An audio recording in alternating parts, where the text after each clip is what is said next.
was a very, very deep thinker. Deeper than probably anyone I've ever been around. I know a lot of really, really bright people, but he was very complicated to get to know. He was he could be a very loving and kind human being. And I'll tell you what, he spent 40 years in Baytown practicing medicine. He did everything. He was the city health official. He did all the physicals for the city of Baytown, the police department. He knew everybody. So as a high school kid, if any of my buddies and I got in trouble, which it never happened, maybe once or twice, show my driver's license and, are you Dr. Rogers' son? Yeah. Well, he wouldn't want to know about this, would he? No. Let me catch you again.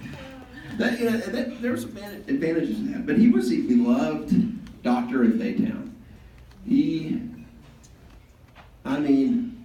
Hundreds and hundreds and hundreds of patients. I couldn't go anywhere in that town as an adult that I didn't come across somebody that would come up to me and go, "You look like Dr. Reiser. Is that your dad?" And I'd say, "Yeah, sure is." He's the kindest man. He's my husband had a heart attack. He saved him. He did surgery on my daughter. He fixed my son's broken arm, and it was all the time. And I don't think he got a lot of attention. I don't think he really wanted it. So he tried to kind of fly under the radar. He wasn't one to go around and act like he was somebody more than. He had a lot to offer. He was somebody, but he didn't want anybody to think he was anybody. So, but as a child growing up in his house, he was a very, very demanding father. See, I heard real estate over here, and he was in the real estate business.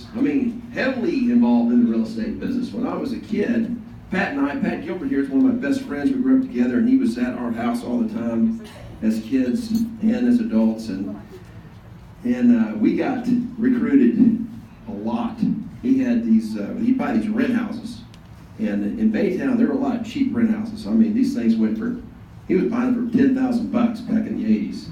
And he rented for $100 a month. And these are fourplexes, little shotgun deals, upstairs, downstairs. And you could imagine the people that rented those things. It was a rough crowd. And it typically lasted about 3 months. And he had to have a crew to come in and fix them up, paint them. And so pretty much every Saturday at 5 a.m., my brother and I and the guys I could recruit, that's what we did. And he would drop us off, and all day long, we were painting, mowing, fixing, roofing, you name it. And I tell you what, I learned a lot from that. I didn't enjoy it. I thought it was terrible work. And the people I had to deal with, because as well as repairing and fixing, hey, by the way, there's a few guys out here that haven't paid the rent this month. And, man, Dad, these are some rough characters out here. Oh, I just go knock on the door and tell them that they owe $200. All right. So I learned how to deal with people pretty quick, and I learned a lot. I learned a lot from that. It was unpleasant work. I learned that that's not what I want to do for a living, for sure. But I guess from his grandfather, I always got the impression that his grandfather was a very demanding man, and kind of instilled a work ethic in him. And so he felt like he didn't want to short my brother and I, that he felt obligated that on Saturday wasn't play day. It was dropped off in Republic Street in Baytown and sit there for 8 hours, mowing lawns and painting, fixing, and whatever. And I always thought it was interesting. I've come across so many friends of mine that had that kind of experience. But I learned a lot from that, and I don't know if that was necessarily his intentions, but it was a good experience. Let me tell you a little story about him. He had a buddy from Woodward. His name was Bill Williams. Y'all remember Bill Williams? He was a buddy of his. town. He was a psychologist, and so they were running buddies when Karen was there. They ran every single 3 or 4 days a week, 5 a.m. and he dragged me out there every once in a while, and we'd run. But I'll show my girls this from the way up. I think it's hilarious. So they'd run the same route, and it was early. So there were a few cars coming out of the neighborhoods, guys going to work, and there was one car that he was telling me, there's this one guy that he drives down the road, and every morning he just kind of swerves at us when we're running. Yeah. Really? Yeah. And then the next couple of days later, he says, he did it again. He came in and he swerved at us. I go, really? And he was getting tired of it. So he decides, he grabs a brick. He's going to go jogging with a brick next morning. This guy comes swerving at him, and he hauls off and busts the guy's windshield out. And and guess what? Guess what? He never saw that truck again. That was the last time. You remember that? You heard that story? Yeah. That's the kind of guy he was. He was a very kind guy at times, but he was unpredictable as well.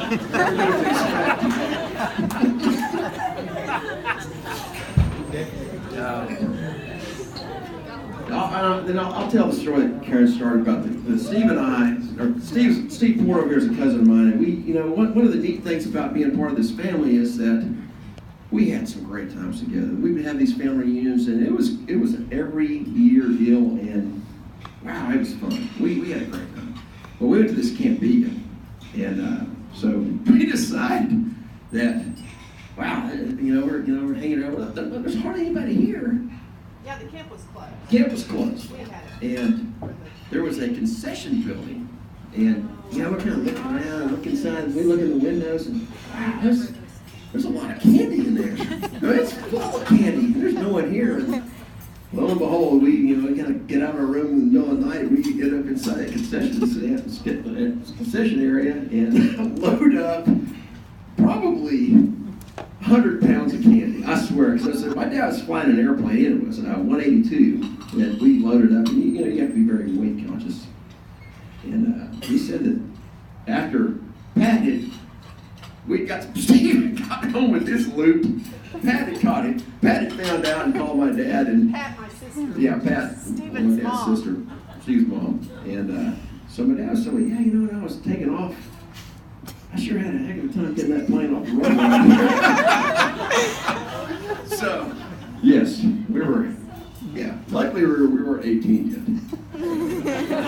But he's the kind of guy that you could do stuff like that. I think you should talk about the retribution first before you get Okay. So, our punishment was we had to send the candy back, and I had to send a lot of allowance and money I had earned working at those rent houses to compensate. the church. Yeah, compensate the church. Yes. What about the pawn shop?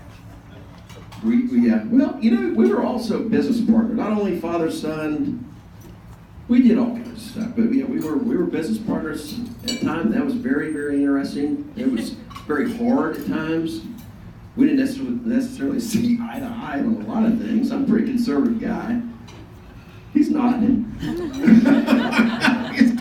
His views on things were a little different than mine. So there were some challenges. But we were in the pawn shop business for a short amount of time, and I don't know what he told you about it. my version might be different.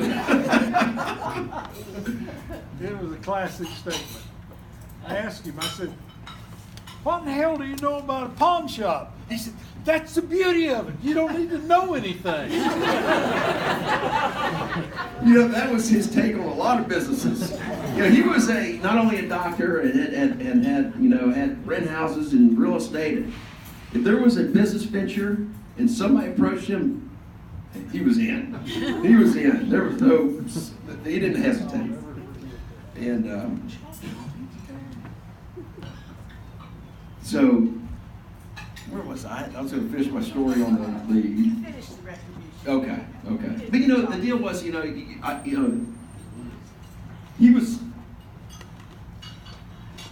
whenever I crossed the line, he wasn't one to I always expected him to come down on me hard.